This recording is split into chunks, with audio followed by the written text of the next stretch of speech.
Hola Florida! Introducing Boricua Beer and Taino Light Beer. Boricua and Taino Light are crafted beers that are rich in flavors and brewed right here in Florida. Taino beer has a crisp, refreshing Caribbean flavor style when enjoyed chilled.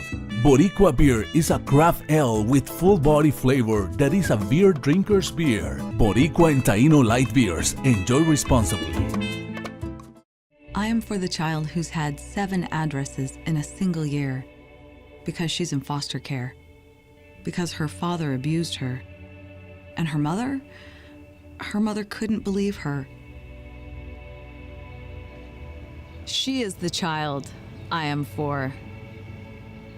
I am a volunteer child advocate.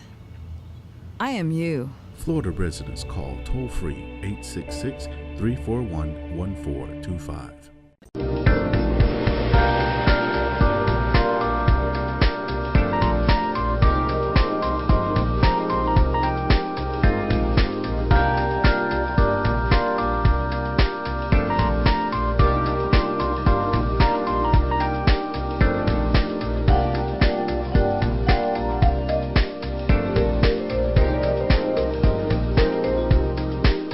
Good evening. Welcome to another edition of EDuTV. I am your host, Greg Perkins, and she doesn't know I'm going to call her this, but today I'm here with Dr. Barbara Jenkins, and I consider her America's superintendent. Oh, thank you, Greg. No, you do a lot of wonderful things. I mean, when I see you in the news, you have a lot of wonderful things going on, and a lot of innovations going on within Orange County Public School itself. So, but in particular, I want to talk about the ACE Center. You guys, it opened this year, correct? It did. It's called the Orange County Public Schools Academic Center for Excellence. So it's OCPS ACE for short. There's quite a history behind the school. It's been a dream of Cat Gordon and Ron Blocker some years ago that all of the children in that downtown area known as the Paramore area would actually be able to come back and have a community school again, because for all the years that we were under desegregation order, those children were bused out to 8 different schools. Oh, wow. And so we are delighted to bring them home to their own neighborhood school now, knowing full well that we were concentrating a lot of need in a single school, but we had a plan to help those children be successful. Now, you guys are also in partnership with some other agencies, and is it the City of Orlando? There are lots of agencies that are partners. City of Orlando had to actually sell us a portion of the property that we needed to actually construct the school there. And then they also, through some of their after-school programs, Paramore Kids Zone, for example, they partner with us to help make sure we're having additional support for those children. On campus during the day, though, we have the Rosen Preschool, 2- and 3-year-olds, and a phenomenal preschool center right there on the property. And then it's over 12 acres. And then we have a Boys and Girls Club right there on the property. So before and after school activities and weekend activities our children can participate in.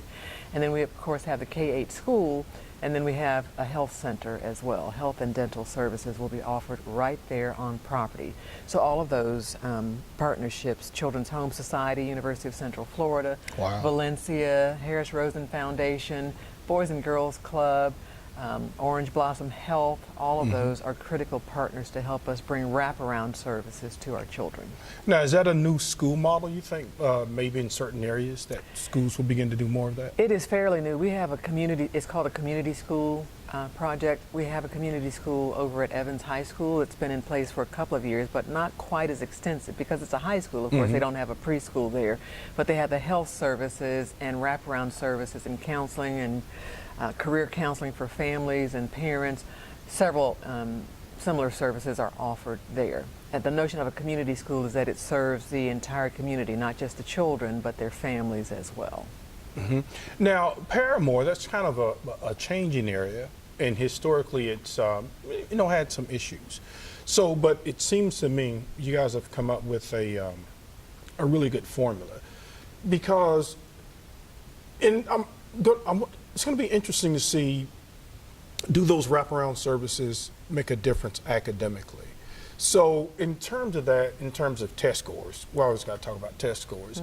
Do you think those type of services will help improve students' academic performance? We believe so. Evans, once we started those wraparound services, saw a great improvement for our high school students. So we believe the same will be the case for elementary students. Because here's the thing, Greg.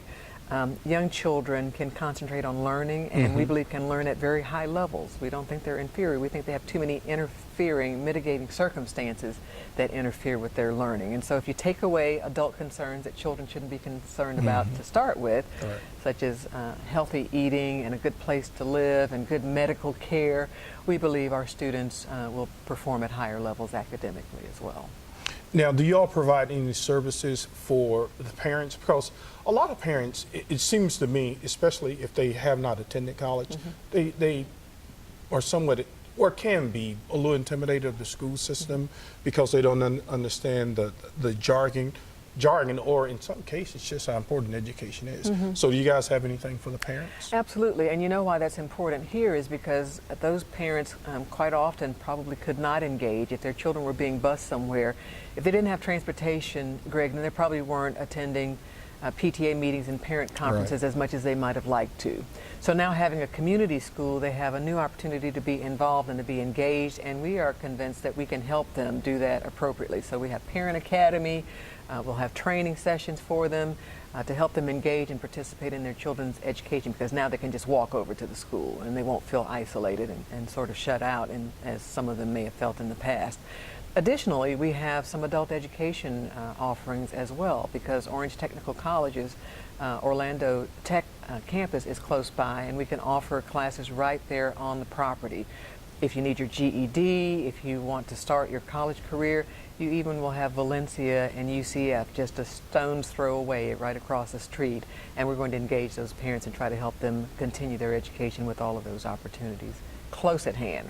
And you know, and that baffles me. Like, sometimes I hear people complaining, and then when I see things like this, I'm like, now, either the schools aren't getting the information out there, the people don't know, they're just not participating.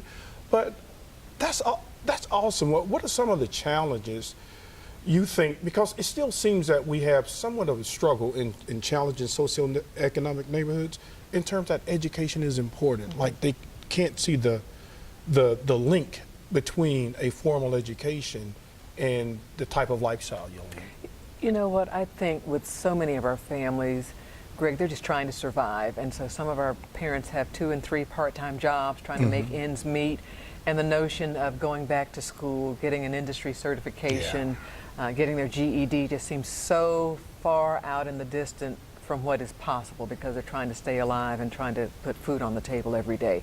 What we're hoping we can convince more and more families of is that that kind of investment, whether it's during the nighttime hours or during the daytime hours, or even online courses that they might take in some instances right there on our school property, we're hoping we can convince them it's a worthwhile investment that will make for a brighter future. And if they will invest, it will also make their children have brighter futures as well.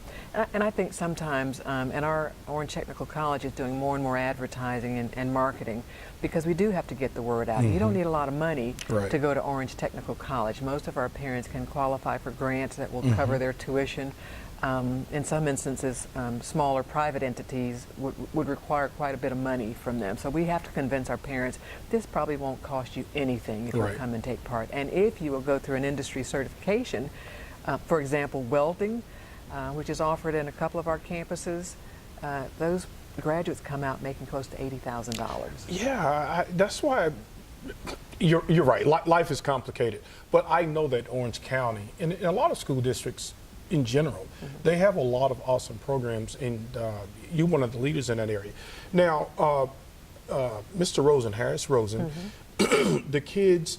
Is there, what's the high school in that area, Jones? It's Jones High School. Okay, so is he going to have the same setup with those kids who graduate from Jones? And go to tell us about that. Same project that he's done at Tangelo Park for over 20 years now. Not only does he pay for, I like to be very clear, while we provided the building, everything inside of that building, including the beautiful murals on the walls and the equipment and the furniture, Rosen Foundation paid for all of that, and they're paying for the employees, those teachers and assistants that will be working with the 2- and 3-year-olds all are paid for through the Rosen Foundation. In Tangelo Park, he paid for home daycare in several locations to feed into Tangelo Park Elementary. In this instance, we brought them all on campus because we didn't have as many homeowners in the vicinity that might be able to accommodate the numbers that we needed.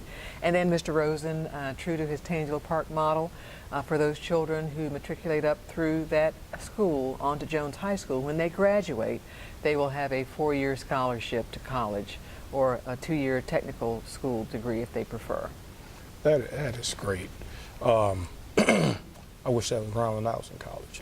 But so what's next for the ACE Center in terms of, you have testing coming up, so those scores will still count that first year? How does that whole thing work? Yeah, with the state of Florida, there's not much difference made on the first year. You won't have, it's harder to predict learning gains, That's which right, is a part that's of the right. model. Because it's the first year. Right, it's the Okay. first year, but they will still go through the standard testing program with the state of Florida. Okay, with teachers, did you guys kind of require a more, I'm not going to say more motivated type teacher, but were you guys looking for a particular type of teacher for those kids and for that school? Because some of my friends are teachers, and I know teaching can be a very tough thing, and it's almost, it's really a calling. I tell people you can't go into teaching and say, I need a check just to get by. You can't do that because the kids are too precious. Absolutely, and our teachers are phenomenal. So when you open a new school, there's sort of an all call, a will call, if you will, where any teacher can actually apply, but the principal in place, Andrew Rollins, at the time had his pick of those teachers, and he could actually look at some of their data. If they have taught students from a variety of backgrounds and shown good growth academically for those children, then those were the kind of teachers he was interested in. And honestly, any teachers coming there to interview, they knew exactly Right. what they were signing up for. So they had to have a heart and some compassion for the Paramore area to say, I want to teach here. Here's where I'd like to be. In education, Dr. Jenkins, a lot of times people talk about the funding issues, but in education, is it more of the process than just taking a bunch of money and throwing it at something? Just that, like you were talking about, keeping the data, giving the teachers a pat on the back. What are your thoughts on that? So I believe, and I've always subscribed to education and teaching being both the art and the science. So some teachers may just be naturally gifted and they just know intuitively from their gut what children need, and they can teach them and move them successfully to where they need to be. Others may not be quite that adept at just feeling what's right about it, but there's a definite art to teaching, knowing how to move children and how to motivate them and how to captivate their imagination. That's the art side of teaching. The science side of teaching is pretty particular, because we know if you're looking for children to reach certain benchmarks and, for example, be able to pass an end-of-course exam in algebra, then we know there ought to be some benchmarks leading up to that point, and that teachers don't have to guess about it or feel it from their gut intuitively. They can actually look at data and then adjust their instruction based on that data to help children be successful. So as opposed to flying blind, like when I was in school, our teachers, they may not have had all of that information available. Some things they did intuitively, but teachers have always taught information, then assessed whether or not the students learned it, and then retaught to try to correct whatever misunderstandings were there. We're just more scientific about it now and a little bit more precise than we have been in years past in the profession. And I say that knowing full well in the state of Florida, they place a lot of importance on our accountability system and the testing system. So we have to acknowledge that. We have to help our children be successful in the arena that we find ourselves, whether we believe they ought to be tested as much or not. As long as that arena is where we reside, then we have to help our children be successful in it. And the data helps our teachers be successful as well. Yeah, it helps in decision making, because basically we live in a data-driven society. I mean, everything down from our diet to clicks that we see on the computer, it's data, data, data. So how do you keep teachers, especially at that school, we have about 30 seconds, just inspired so that it doesn't become so much data overload that they don't lose their love of teaching early? Well, I will tell you, we have creative lesson plans, and we have teachers that are very thoughtful about how they can engage students. We use technology, we have extracurricular activities, art, music, PE, after-school activities that our teachers help us run, from chess club to drama to athletic activities. All of those things help us to involve the whole child. We want to develop whole children and not just children that are ready to take tests. Okay, thanks so much, Dr. Jenkins. Hey, folks, stay with us. We'll be right back, and we'll be talking about the recent influx of students from Puerto Rico in OCPS and what they're doing to meet those needs. Esto es amor de verdad, nadie lo puede dudar. Step up to craft beer. Taino Light Lager has a crisp, refreshing Caribbean-style flavor. Boricua Craft Ale, full-bodied flavor for the true beer drinker. Stop drinking beer water. Taino Craft Light Lager and Boricua Strong Craft Ale. Feel. I am for the child who's had 7 addresses in a single year because she's in foster care, because her father abused her. And her mother couldn't believe her. She is the child I am for. I am a volunteer child advocate. I am you. Florida residents call toll-free 866-341-1425. Welcome back to EDuTV. Greg Perkins, I'm your host, and we're talking with Dr. Jenkins. And we talked about some of the wonderful things with that awesome ACE Center that you guys have downtown and that partnership. And here recently, the island of Puerto Rico has gone through tremendous changes because of the hurricane. But they were already kind of in trouble financially anyway. So I know that Osceola, before the hurricane, they were getting a lot of those kids. So what's happening with Orange County? Are you guys getting some of those kids? Yeah, in Orange County, that's a great question, Greg. In Orange County, we've had an influx of citizens from Puerto Rico for the last several years.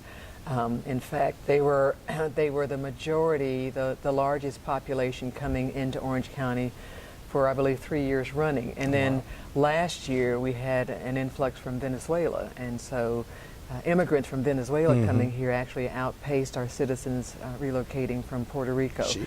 So we've had thousands coming over the last several years, so we were sort of prepared. And folks don't realize Central Florida is a very international community to start with, and so welcoming anyone from the outside, whether they're from another state or from the island of Puerto Rico or from another country, it's a little bit comfortable here for us to have that kind of immigration and movement into the community. Our children come from 200 different countries. People are shocked to hear that. And they speak about 167 different languages and dialects.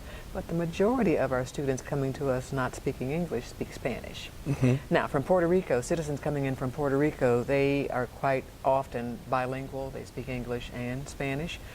Those that don't speak Spanish, though, will find easy accommodations here because we have a very strong ELL program for English language learners. Technology available, whether you speak Russian or Spanish, we have means of helping them migrate into being able to speak English. So very pleased about those possibilities that we have. In the state of Florida, our governor and commissioner of education made a couple of provisions for registering those children quickly and not having hurdles for them to have to get over in order to get registered for school. And also they put provisions in place for those who come to us that are teachers in Puerto Rico that might be interested in pursuing their career here. So 2 things Orange County did to really make things easier. We put a table out at the airport where they had the reception center because we wanted our folks to be able to say, here's a backpack, here's some information, here's an opportunity for your child to get engaged. We want them to get the children in school right away. As tough as it might be, our children will assimilate and they need to be engaged in school rather than dealing with the adult issues and the trauma that they've dealt with. So we want them to get in school quickly. We tell people you don't need your shot records, you don't need your last report card, you don't need your transcripts. Any of that information we can get later on. We will get you in school based on what you say. If you say your child was in 3rd grade in Puerto Rico, then that's where we're going to place them. We're not going to squabble over whether or not we have the right documentation, and then we'll get the additional documentation as they're able to get it. Chances are, as they're leaving a hurricane destroyed island, they won't have some of that paperwork. Now, I know Puerto Rico is United States territory, but do they have problems transition with the rigor of Florida's standards as opposed to coming from there? I mean, how do you see most of the kids adjusting to that? So it's probably too easy to tell, but I would certainly state to you unequivocally, when we've seen some of these children in class, they are not behind. Some of them are great. just as sharp as our children. We have children that struggle here in Sure. Central Florida that we've had all year and in previous years, and so we don't see an overabundance of children who are struggling, at least initially. I do believe they've had some struggles with their educational system, but I also believe we're seeing some very talented students coming in as well. Okay. Now, ELL, I try to keep up with education. Now, with those students, they're gradually phased. Their test scores are not counted that first year, correct? They have some time to try to become proficient in English. In the state of Florida, they will not give them their test in Spanish. We're hoping that may change in the future. We believe it would be fair, would be appropriate, especially for children coming in, they're juniors, seniors in high school. We need to help them get over that hurdle and get their high school diploma, even if it is in their native language, if they're not proficient in English, literate in both Spanish and English. But currently there's no provision for that. How would that work though? Like, let's say a kid's coming over literally his senior year, and he may be a really good student in Spanish. Well, no one can just pick up another language within a year. So how would that work for the kids? So we've seen it happen before. We've had a child, and this was an exception that was made, who got to us late in his senior year, but he had his SAT score. It's not called SAT. He had the Spanish version from when he was in Puerto Rico, and so we made a special appeal to the Department of Education of Florida, and they made an exception and accepted his Spanish version of the SAT for his concordance score. So our high school seniors, they've got to pass the 10th grade language arts is part of what they have to pass, and Algebra 1 is part of what they have to pass to graduate. But there's a concordance score on an SAT. If you don't pass the Florida test, then you can use your score on the SAT, whatever cut scores are set for that. And in this instance, he had his Spanish version of the SAT, and we were able to use that. We are very hopeful that we'll be able to use the same instrument for more and more of our students. Yeah, is that something, a disagreement between the school districts and the politicians in terms of letting kids have? So I can't speak to the actual origin of it. In the state of Florida's ESSA provision, where we ask for exceptions, the state of Florida still insists that we want to do English only for the testing of our young people. Some other states take advantage of an opportunity and say students can pass the test in English or in Spanish. That's not been the case in Florida, and so we have some legislators that are interested in the topic now, quite frankly, and we're hoping they'll get some traction on it. Yeah, because you want the kids to succeed, and the English will come later. Now, in terms of the teachers, are you able, Dr. Jenkins, to find a lot of bilingual teachers to keep up with that increased demand? So we need teachers every day. That's why we're hiring some from Puerto Rico. And when they come to us, if they're bilingual, biliterate, then they can easily step up to our classroom needs right here. I will tell you, we had two individuals, a family that came in on an airplane and talked to some of our folks at the airport, and one was a chemistry teacher and the other was a physics teacher. Oh, wow. At the college level, but they said, we'd be willing to teach in high school. Well, they can get a job like today in science. In most districts in Florida, they've got shortages on science teachers, and so they got them, that was on late one week, maybe a Wednesday or Thursday, and by that next week they had them go through the hiring process, and they're at Lake Nona High School now. Oh, that is great. So we've hired, you'll be interested to know, Greg, we've hired about, I think the last count was 18 to 20 we've hired. Okay. If they come to us, the state of Florida says we can waive the application fees for their state certification. I sign off on those, we waive those fees. They do want them to produce high school transcripts or proof of having a degree. If we have individuals who are teachers and they can't get a hold of that paperwork right away, we'll put them in a classroom as a substitute teacher until we're able to get that additional information. We've also hired 10 or 11 folks in other areas other than instructional. They can be custodians, bus drivers, mechanic, whatever their area of expertise is. We're certainly interested in talking to them, and if they're biliterate, then we have lots of opportunities for them. Yeah, I'm looking at all the construction in Orange County, and it's great. How do you guys keep up? I mean, how do y'all pay for all of this? I mean, is it through the what is it, the 1 cent sales tax? So it's the half cents? Half cents? Half penny sales tax.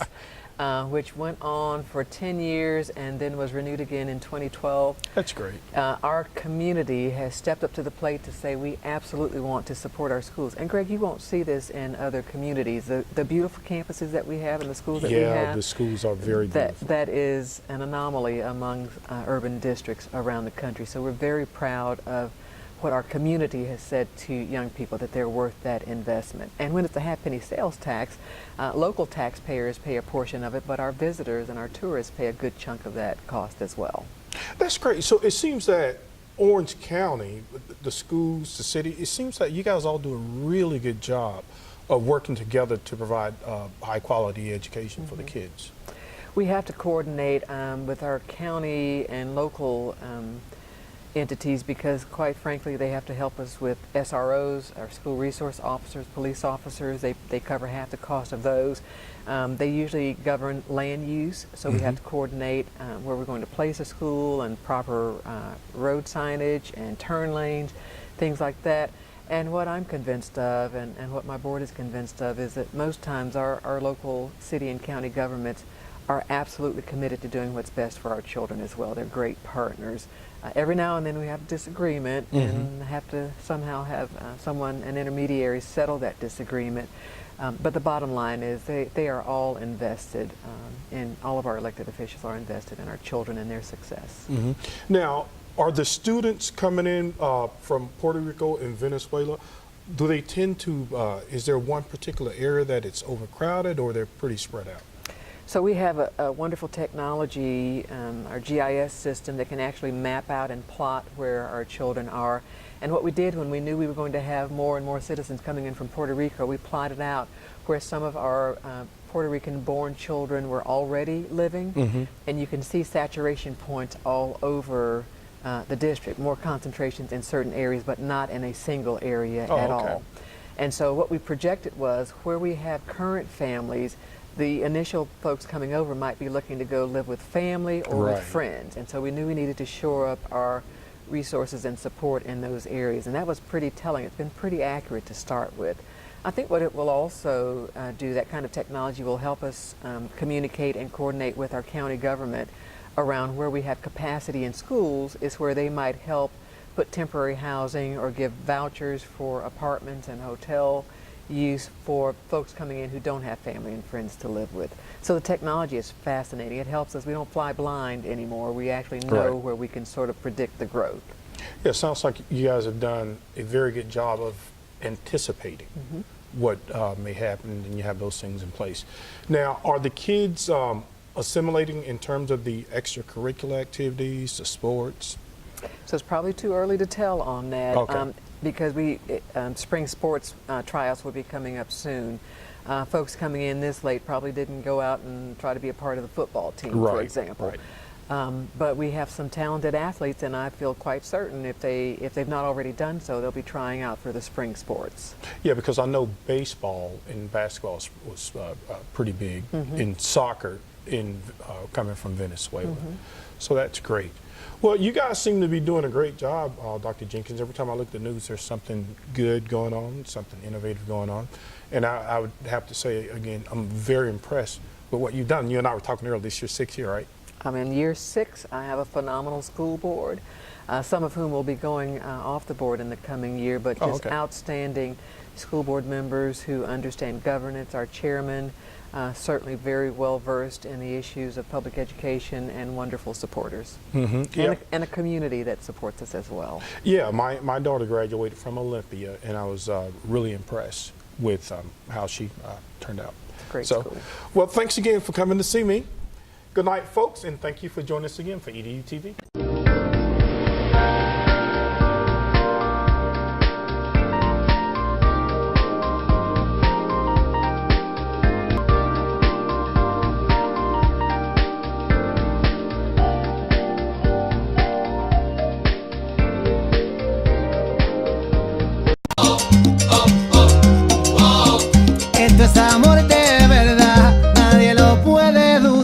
Step up to craft beer. Taino Light Lager has a crisp, refreshing Caribbean-style flavor.